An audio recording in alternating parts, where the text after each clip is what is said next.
I tested about 40 fragrance samples this year and probably about 30 of them were from clone houses. And out of all of them, these are 5 2026 releases that actually stood out for me. Now, like with all clone releases, what I would recommend you to do is to wait until the hype fades down and actually get them for a better price. So make sure you save this video for later.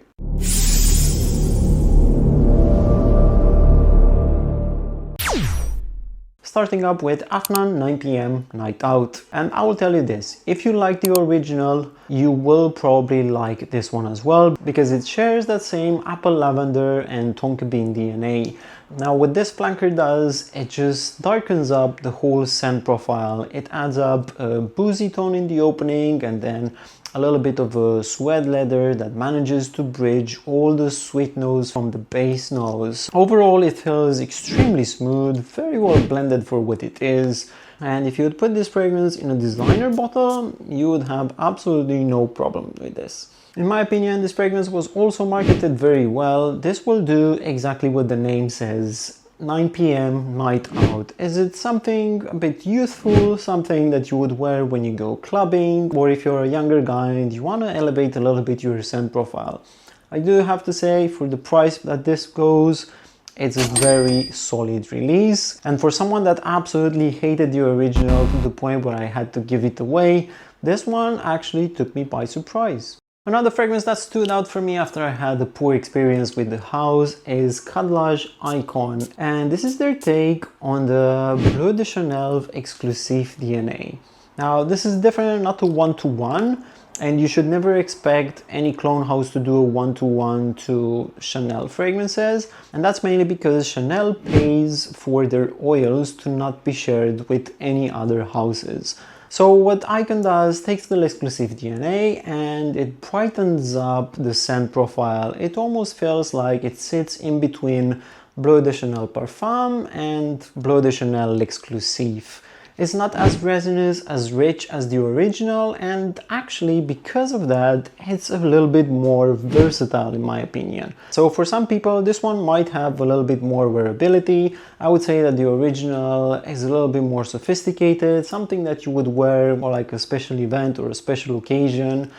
Performance-wise, this one is also pretty solid. I got about 6 hours of longevity from this with a good projection for the first 2 hours. And if you're looking for a blue fragrance for around 30 pounds, this will actually do the job. In my opinion, people are not going to smell you and think, oh, you're wearing something cheap. I think this does a very good job for the price point. And we're moving on, Bujairami, Too Damn Good. And this fragrance is exactly what the name says for what it is. It is too damn good. The reason why I'm saying this is so far, from all the clone fragrances that I've been smelling, this one gets very close to the original. It has that blackcurrant in the opening that you get in Bal d'Afrique Absolu, and slowly it transitions into that violet and praline combo before settling down into that earthy and musky dry down. And although up close you are going to be able to pick up some differences, like this fragrance is a touch sweeter, and because of the synthetic blackcurrant it almost smells like a touch into the guava. In the air, this fragrance is actually gonna get pretty close, and I was extremely surprised by it. The performance is not bad either. I got about 6 hours of longevity with a medium projection for the first 2 hours, and this is by far the most surprising fragrance that I've got to smell this year. Another good release is Armaf Club de Nuit Intense Overdose, and what this does, it takes the Aventus DNA, it adds a little bit of sweetness in the pineapple, and it overall darkens up the fragrance.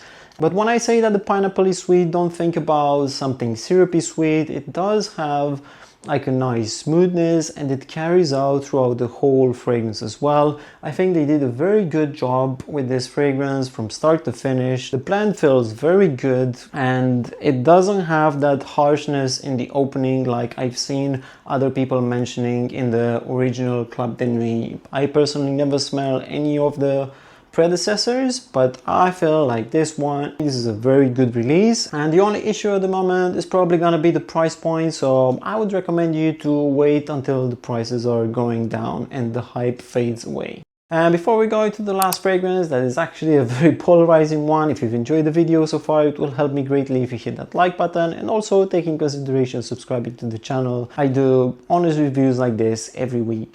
And last on my list is the very polarizing Lattafa Khamrah Waha. And I know they screwed up the marketing. This was marketed as a summer freshie, and it's not. It's more something that you would wear on a summer evening or in the autumn. But nonetheless, I feel this is a beautiful fragrance. It's kind of like a Middle Eastern take on a Jean Paul Gaultier Le Beau lineup. It has a very similar feeling with the Le Beau Le Parfum, but if you strip out the coconut and the pineapple from the opening, and you would add through it like a marine and cucumber freshness. And yes, like most users are saying, this one dries down a little bit sweeter. You can already feel within the first minutes the tonka bean coming through the fragrance. But this also has a master perfumer behind. The blend feels very smooth, and currently it sits at around 35 to 40 pounds. But I'm sure this one is going to go down in price, and as soon as it hits 25 pounds or 30, I think this is going to be a very good pickup. Overall, this is a very good fragrance, marketed badly. And here there are 5 of the 2026 releases that stood out for me, and let me know in the comments what fragrances stood out for you. I'm very curious to try them out.